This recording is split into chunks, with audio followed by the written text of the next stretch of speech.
In this video, I'm going to show you how to master the major scale. In this video, I'm going to show you my top 5 tricks to soloing, and it's going to nuke your neocortex. In this video, you'll find out what all the pro guitarists eat for breakfast and surprises.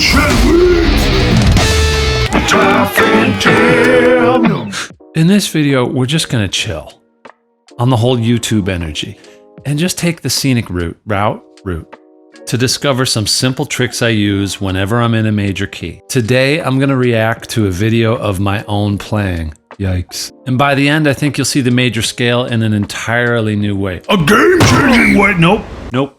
Just chill. We're not doing that. So grab a coffee, grab your guitar, and let's just hang out. There's gonna be some gold in here for you. I'm gonna give you an inside look at how my brain works.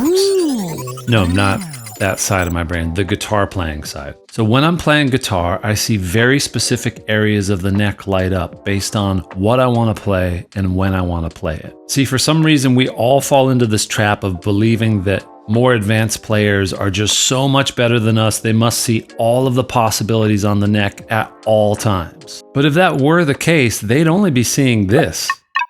And that's not very practical or creative, is it? So look, I have my own unique way of playing, tricks and licks I've honed over the decades, but there's a lot of areas of playing where I am not a virtuoso, not an expert. And may I suggest, you shouldn't worry about trying to be one either. Okay, enough introduction, let's dive in. Today it's all about the major key and how I see the fretboard when I'm using it.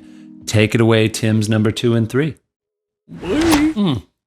Oh, hello. We're sipping coffee today and just kicking back. So, without further ado, let's introduce this no glasses, no hat wearing Tim. See what he's all about.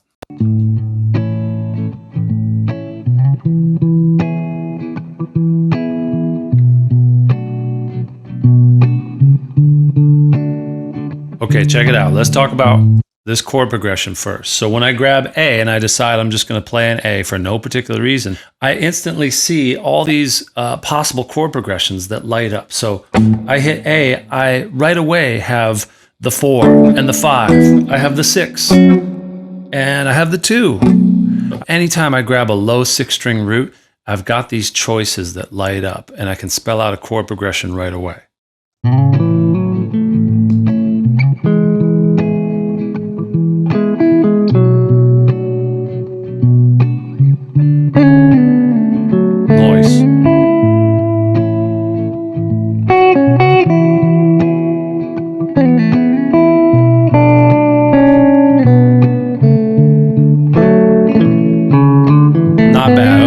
Pretty tasty and really lots of space, very melodic, and so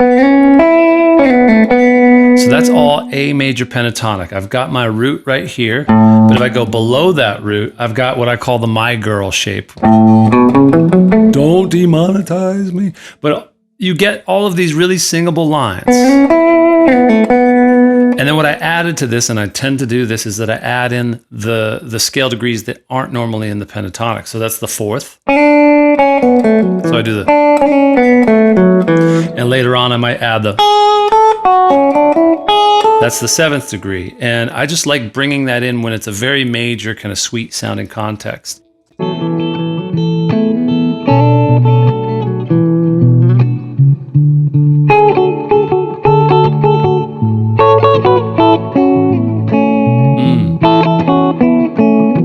Double stops, chromatic,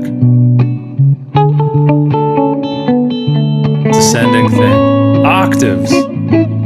Okay, so double stops. All I need is to look at my major pentatonic and just kind of mess around with it. Literally just grab 2 notes at a time, and most of the time it'll be a 4th. But there's one exception. There's a 3rd right there.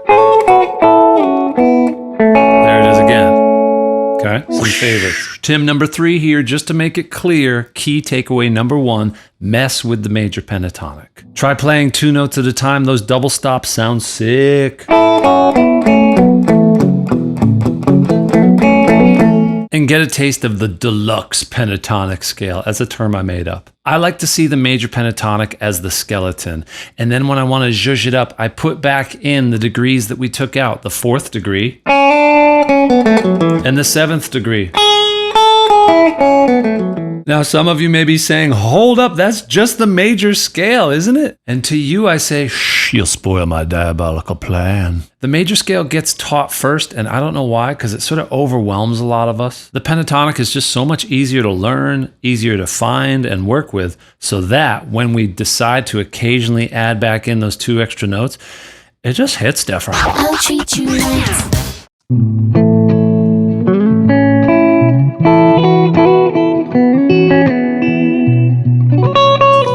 My dog doing shadow puppets back there. Little palm muting. Chromatic.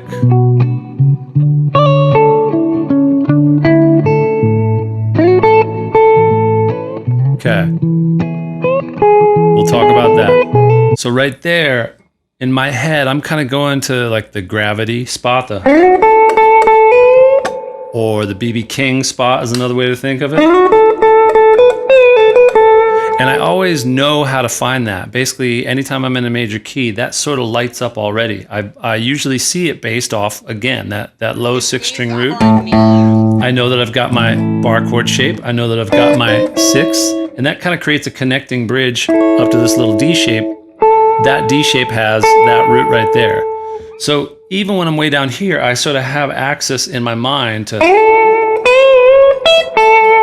that up there because I like to make it sing up there. It's a nice spot on the 2nd string to get a little different tone on it, more room for vibrato. So basically, just to review what I was doing there, I was getting into some 6. That's a very useful shape. I use it all the time, and I can always find it because, boom, right there, based off of that classic bar chord shape, I've got that, right? And that right there, when I slide up, gives me access to, and that's just that D shape. Yes, I use cage. Don't be scared. Is he coming? No, he's not coming. All right. So that's my way of sort of using the 6 to get up there. Tip number 3, back real quick with a key takeaway number 2, Revenge of the Sixths. This classic line of 6 is built right off of the top strings of this bar chord right here. It's also a one-way express ticket to the next area up the neck. See that little D-shaped version of an A chord? So boom, smooth fretboard movement unlocked. And that D shape plops you right into the middle of that gravity spot,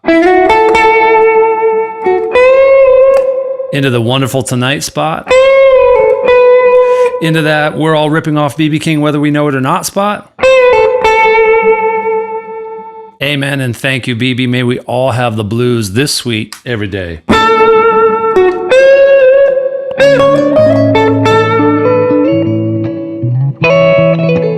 Ooh, kind of a nice one. So let's look at this. It's like a chime fill, as I call it. And I'm just hammering on a piece of that triad. And then as I come down, I just sort of, it's as if I'm just sort of raking across the strings. And it's sort of fun to use that to do a piece of an arpeggio, kind of get a quick little waterfall flourish.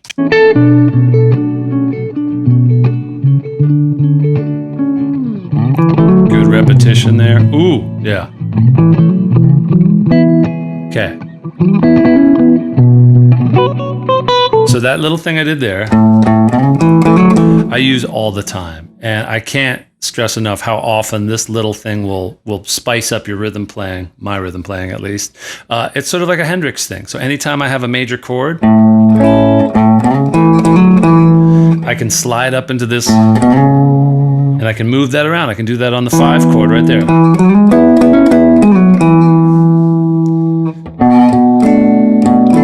Can't do it on the minor, and then I can do it on the next major. Again, I find that by just basing myself on this root, on the 6th string, and then I always see this kind of lighting up on the lower strings. Just like I see it on the 1st string. So I grab those 6 up there that way. I can do the same basic shape, grabbing that 3rd. Great little double stops. Use those all day. Cha, brah. Sorry, Tim 3 here again for key takeaway number 3. Rise and chime, baby. chime fills, another term I made up. They're just double stops where you hit 2 strings and hammer on the lower one.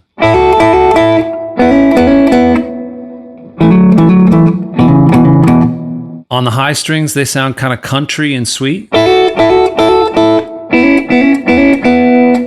On the low strings, just think Hendrix. You can add some really nice riffy fills to your rhythm playing.